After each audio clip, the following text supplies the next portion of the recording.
ପ୍ରିୟ ଶ୍ରୋତାବନ୍ଧୁ, ଭକ୍ତି ମାର୍ଗ ତରଫରୁ ଆପଣମାନଙ୍କୁ ମୋର ସ୍ୱାଗତ। ସେହି ପୁଣ୍ୟମାସ କାର୍ତ୍ତିକରେ ଆପଣମାନଙ୍କୁ ମୁଁ ଭେଟି ଦେଉଛି। ଶଙ୍ଖାସୁର କିପରି ବେଦ ଚୋରି କରିଛି, ସେହି ବେଦ ପାଇଁ ଭଗବାନ ମତ୍ସ୍ୟ ଅବତାର ଧାରଣ କରିଛନ୍ତି। ସମୁଦ୍ରରେ ପଶି ଶଙ୍ଖାସୁରକୁ ବଧ କରିବେ। ଏହା ହିଁ ଥିଲା ଆଗାମୀ ଅଧ୍ୟାୟର କଥାବସ୍ତୁ। ଆସନ୍ତୁ ଆଗକୁ ଯିବା। ଆଉ କ'ଣ ହେଉଛି ସମ୍ପୂର୍ଣ୍ଣ ରୂପେ ଶ୍ରବଣ କରିବା। ନାରାୟଣଂ ନମସ୍କୃତ୍ୟଂ ନରୋ ଚୈବଂ ନରୋତ୍ତମଂ ଦେବୀଂ ସରସ୍ୱତୀଂ ବ୍ୟାସଂ ତतो ଜୟमुदीरयेत्। मूकं करोति वाचालं पङ्गुलङ्घयते गिरिं। यत्कृपातमहं वन्दे परमानन्दमाधव परमानन्दमाधव परमानନ୍ଦमाधव। ଚତୁର୍ଥ ଅଧ୍ୟାୟ। ନାରଦ ଉବାଚ ଇତି ଉକ୍ତ୍वा ଭଗବାନ୍ କୃଷ୍ଣ ସଫରିତୁଲ୍ୟ ରୂପଧୃକ୍ ଖାତ୍ପପାତାଞ୍ଚଳौ ବିନ୍ଧ୍ୟବାସିନଃ କଶ୍ୟପସ୍ୟ ସହ। ଆସନ୍ତାକାଲି ଏକାଦଶୀ ଆଶ୍ୱିନ ଶୁକ୍ଳ ମୃଗରାଶି ଯକ୍ଷଧନିଷ୍ଠା ପୁଣ୍ୟକାଳ ସର୍ବମଙ୍ଗଳ ଯୋଗେ ଚଳ। ମ୍ୟନ୍ମିନ ସ୍ୱରୂପ ସିନ୍ଧୁ ନୀରେ ପ୍ରବେଶ ହୁଅନ୍ତି ଯେ ଯାହାରେ। ମୁହିଁ ହୋଇବି ମତ୍ସ୍ୟରୂପୀ ନଦୀ ସରିତ ସିନ୍ଧୁ ବ୍ୟାପୀ। ଖୋଜି ମାରିବି ବେଦ ଚୋର ଥାଉ ସଂଶୟ କରି ଦୂର। ହରି ଆଦେଶେ ଶିରେ ଘେନି ବ୍ରହ୍ମା ଶଙ୍କର ସୁର ମୁନି। ବିବିଧ ମୀନ ରୂପ ଧରି ପ୍ରବେଶ ହେଲେ ଲୁଣ ବାରି। ଏଥୁ ଅନ୍ତେ ଯେ ଶୁଣ ସତୀ ଏ ଆଦି ଅବତାର କୀର୍ତ୍ତି। କଶ୍ୟପ ନାମେ ତପଚାରୀ ବିନ୍ଧ୍ୟ ପର୍ବତେ ବାସ କରି। ବିଷ୍ଣୁ ସନ୍ତୋଷ ପ୍ରୀତି ଆସେ ରହି ଯେଥିଲେ ଚତୁର୍ମାସେ। ସେ ସ୍ଥାନେ ସରସ୍ୱତୀ ନଦୀ ବିନ୍ଧ୍ୟ ପର୍ବତ ମୂଳୁ ଭେଦି। ଦକ୍ଷିଣ ସାଗର ଗାମିନୀ ସେ ଜଳେ ପ୍ରାତଃ ସ୍ନାନ ମୁନି। ଅଣ ଉଦୟ ସ୍ନାନ ସାରି ସୂର୍ଯ୍ୟ ପ୍ରକାଶେ ସନ୍ଧ୍ୟା କରି। ଦେବତା ପିତୃ ଆବାହନେ ସନ୍ତୋଷ କରି ଜଳ ଦାନେ। ଆଦିତ୍ୟ ଆର୍ଥେ ଅର୍ଘ୍ୟ ତୋଳି ଘେନିଲେ ଉଦକ ଅଞ୍ଜଳି। ଏହି ସମୟେ ନର ହରି କ୍ଷୁଦ୍ର ସଫାରି ରୂପ ଧରି। ଋଷିଙ୍କ କରେ ଉତପତି ଦେଖି ସନ୍ତୋଷ ମହାଜ୍ୟୋତି। ମନେ ବିଚାରି ମହାଋଷି ଏ ମୀନ ମାନ ଭୟେ ଆସି। ଶରଣ ମୋର କର ସ୍ଥଳେ ଯତ୍ନେ ରଖିବି କମଣ୍ଡଳେ। ଏମନ୍ତେ ବିଚାରି ମନରେ ରଖିଲେ କମଣ୍ଡଳ ନୀରେ। ପୁଣି ପ୍ରବେଶ ଜଳେ ଯାଇ ସେ ମୀନ କମଣ୍ଡଳେ ଥାଇ।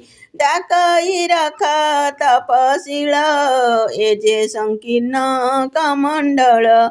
ଉତ୍ସର୍ଗେ ଦିଗେ ମୋର କାଏ ମନେ ଉପୁଜେ ମହାଭୟେ।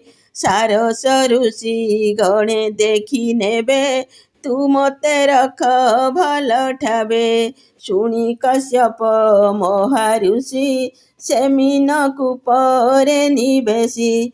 ତହିଁ ପୁରିଲା କଳେବର ତା ଦେଖି ମରିଚି କୁମର ମତ୍ସ୍ୟକୁ ଉଦ୍ଧାରି ତୁରିତ ସନ୍ନିଧେ ଥିଲା ଯେ ସରିତ ତହିଁ ପ୍ରବେଶ ନେଇ କଲା ସେ ମୀନ ସରିତେ ବଢ଼ିଲା ଦେଖି ଆଶ୍ଚର୍ଯ୍ୟ ତପଚାରି ବହୁତ ବିପ୍ର ଠୁଳ କରି ମୀନକୁ ଧରି ଧର୍ମ ବଳେ ମିଳିଲା ସରୋବର ଜଳେ ତହିଁ ନୋହିଲା ଯହୁଁ ଠାବ ମୀନ ଡାକଇ ରଖଯିବ ଶୁଣି ବିସ୍ମୟ ବିପ୍ରଗଣ ମନେ ସୁମରି ନାରାୟଣ ମୀନକୁ ସାରବରୁ ନେଇ ଗଭୀର ନଦୀ ମାର୍ଗେ ଥୋଇ ତହିଁ ପୁରିଲା ମୀନ କାୟା ବିପ୍ରେ ଜାଣିଲେ ବିଷ୍ଣୁ ମାୟା ବେଦ ବଚନେ ସ୍ତୁତି ଗାଇ ମତ୍ସ୍ୟକୁ ସିନ୍ଧୁ ଜଳେ ନେଇ ଦେବଙ୍କ ହିତେ ଦଇତ୍ୟାରି ସାଗରେ ବିଶ୍ୱରୂପ ଧରି ସୁବର୍ଣ୍ଣମୟ ମତ୍ସ୍ୟ ରୁହି ରୂପକୁ ପ୍ରତି ତୁଲ୍ୟ ନାହିଁ ରଙ୍ଗଲୋଚନ ଦେହ ଶୋଭା ଯେସନେ ବାଳ ଅର୍କ ପ୍ରଭା ରଙ୍ଗଧର ରଙ୍ଗ ପୃଷ୍ଠ ମେରୁ ସମାନେ ମହାମୋଟ ଗିରି ସଦୃଶ ପୁଚ୍ଛ ମାନ ଗର୍ଜନେ ଆବୃତ ଗଗନ ଧରଣୀ ହୋଏ ଟଳମଳ ସିନ୍ଧୁ ଛୁଳି ଲଙ୍ଘେ କୂଳ ନିଶ୍ୱାସ ପବନ ବତାସେ ପର୍ବତେ ଉଡ଼ିଲେ ଆକାଶେ ଗ୍ରହ ନକ୍ଷତ୍ର ମେଘ ମାଳେ ରହି ନ ପାରି ଅନ୍ତରାଳେ ଲୁଚିଲେ ଅତି ଊର୍ଦ୍ଧ୍ୱ ଦେଶେ ଭୟେ କମ୍ପନ୍ତି ଦଶ ଦିଶେ ସମୁଦ୍ରେ ପଶି ମହାମୀନ ଚହଟି କରଇ ଗର୍ଜନ ଉତ୍ସଙ୍ଗ ଦିଶେ କଳେବର ତଡ଼ାগে ଯେସନେ ମନ୍ଦର ଜଳଧି ତେସନେ କମତେ ରହିଲା ମତ୍ସ୍ୟ ପୁଚ୍ଛ ଗତେ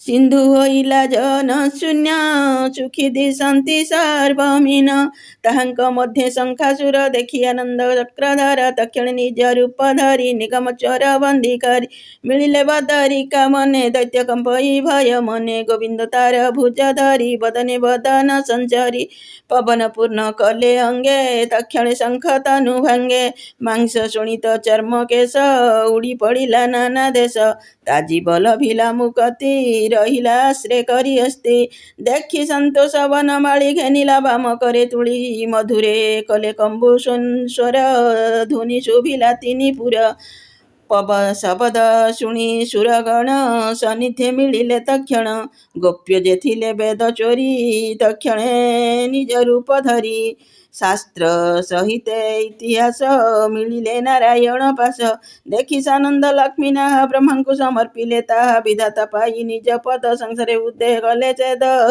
ପୁଣି ବିଷ୍ଣୁଙ୍କ ତୋଷ ମନେ ପୂଜିଲେ ବଦରିକା ବନେ ଜଗନ୍ନାଥଙ୍କ ମନେ ତୋଷି ଚଳିଲେ ବିଷ୍ଣୁ ଏକାଦଶୀ ଶିବ ସହିତେ ସୁର ଗଣେ ଜଣାଇ ଗୋବିନ୍ଦ ଚରଣେ ବୋଲନ୍ତି ଶୁଣ ପଦ୍ମମୁଖ ତୁମ୍ଭ ପ୍ରସାଦେ ଆମ୍ଭ ଦୁଃଖ ଶରୀରୁ ଦୂର ହୋଇଗଲା ସାଗର ସୁତ ଚାହୁଁ ମଲା ଏ ତୁମ୍ଭ ଦୁର୍ଲଭ କିରତି ପ୍ରାଣୀଙ୍କି ଦେଇ ସଦଗତି ଯେ ବଣ କାଳେ ଭଗବାନ ଆମ୍ଭଙ୍କୁ ହୋଇଲେ ପ୍ରସନ୍ନ ଆରେକ ଦିନେ ଅବତରି ସାଗରେ ମୀନ ରୂପ ଧରି ବେଦ ଉଦ୍ଧାରି ଦୈତ୍ୟ ନାଶୀ ଅଶେଷ ଜନ ମନ ତୋଷି ଏଡ଼େ ଦୁର୍ଲଭ ଯହୁଁ ଜାତ ଯେ ଦିନୁ ହେଲା ମହାବ୍ରତ ଦଶମୀ ତିଥି ଆଦି କରି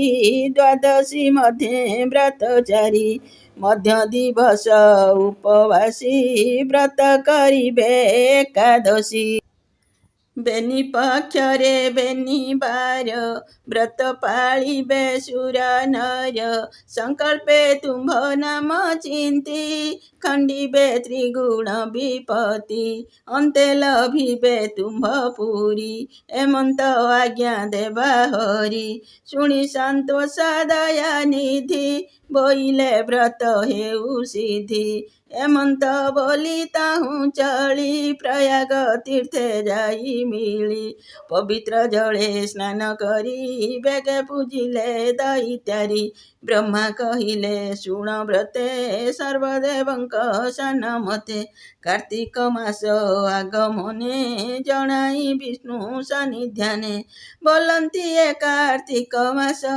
ତୁମ୍ଭେ କରିବ ଝଳେ ବାସ ଯେ ବଣ ଜନ ପ୍ରାତ କାଳେ ସ୍ନାନ କରିବ ଯାଇ ଜଳେ ନିୟମେ ହେବ ବ୍ରତାଚାରୀ ହବିଷ୍ୟ ଅନ୍ନ ଭୋଗ କରି କରିବେ ତୁମ୍ଭ ନାମ ଜପ ଖଣ୍ଡିବେ ସାତ ଜନ୍ମ ପାପ ପାଇବେ ପରମ ମୁକତି ଏ ଆଜ୍ଞା ଦିଅ ଲକ୍ଷ୍ମୀପତି ହେଉ ବୋଇଲେ ନାରାୟଣ ଶୁଣି ସନ୍ତୋଷ ସୁରଗଣ ପୁଣି ସେଠାରୁ ବିଜେ କରି ମିଳିଲେ ବାରାଣସୀ ପୁରୀ ସେ ସ୍ଥାନେ ଶିବ ପୂଜା କରି ବ୍ରହ୍ମାଙ୍କୁ ଚାହିଁ ନର ହରି ବୋଲନ୍ତି ଶୁଣ ବେଦବର ଏ ତିନି କ୍ଷେତ୍ର ପ୍ରିୟ ମୋର ପ୍ରୟାଗ ବଦରିକା କାଶୀ ଯେ ବଣ ଜନ ଏଥେ ଆସି ତୀର୍ଥେ ସ୍ନାନ କରି କ୍ଷେତ୍ରେ ଯେବେ ରହିବ ଦିନେ ମାତ୍ରେ ତାହାଙ୍କୁ ନ ଦେବ ନ ଦଣ୍ଡିବ ଯମ ଅନ୍ତେ ଯାଇବ ମୋର ଧାମ ଏମନ୍ତ ଆଜ୍ଞା ପରମାଣେ ବିଧାତା କହିଲେ ପୁରାଣେ କାର୍ତ୍ତିକ ବ୍ରତ ଏକାଦଶୀ ମହିମା କହିଲେ ବିଶେଷୀ ସଂସାରେ ଜନକୁ ନିସ୍ତାରି ଯେ ଯାହା ପୁରେ ବିଜେ କରି କଥା ପ୍ରସଙ୍ଗେ ନାରାୟଣ କହିଲେ ପବିତ୍ର ପୁରାଣ ପ୍ରକାଶ ପଦ୍ମ ମୁଖୁ ଯେଣୁ ପଦ୍ମ ପୁରାଣ ନାମ ତେଣୁ ଉତ୍ତରାଖଣ୍ଡ ଯେ ମହିମା ଶୁଣି ସନ୍ତୋଷ ସତ୍ୟଭାମା ତାଙ୍କ ବଲ୍ଲଭ ପାଦ ତଳେ ଅଶେଷ ଭକ୍ତ ଜନ ମେଳେ ନମଇ ମହାଦେବ ଦାସ ଦୟାସାଗର ପିତଭାସ ଇତି ଶ୍ରୀ ପଦ୍ମପୁରାଣେ ଉତ୍ତରଖଣ୍ଡେ କାର୍ତ୍ତିକ ମହାତ୍ମ୍ये ମତ୍ସ୍ୟାବତାର ମହିମା କଥନେ ବେଦ ଚୋରौ ଶଙ୍ଖାସୁର ବଧ୍ୟ ନାମ ଚତୁର୍ଥ ଅଧ୍ୟାୟ ଭୀମସ୍ୟାପି ରଣୁଭଙ୍ଗ ମୁନିରପି ମତି ଭ୍ରମ ଯଦି ଶୁଦ୍ଧମଶୁଦ୍ଧ ବା ମମ ଦୋଷ ନ ବିଦ୍ୟତେ ମମ ଦୋଷ ନ ବିଦ୍ୟତେ ମମ ଦୋଷ ନ ବିଦ୍ୟତେ। ବନ୍ଧୁମାନେ ଆଜି ପାଇଁ ଏତିକି, ପୁଣି ସାକ୍ଷାତ ହେବ ଆଗାମୀ ଅଧ୍ୟାୟରେ।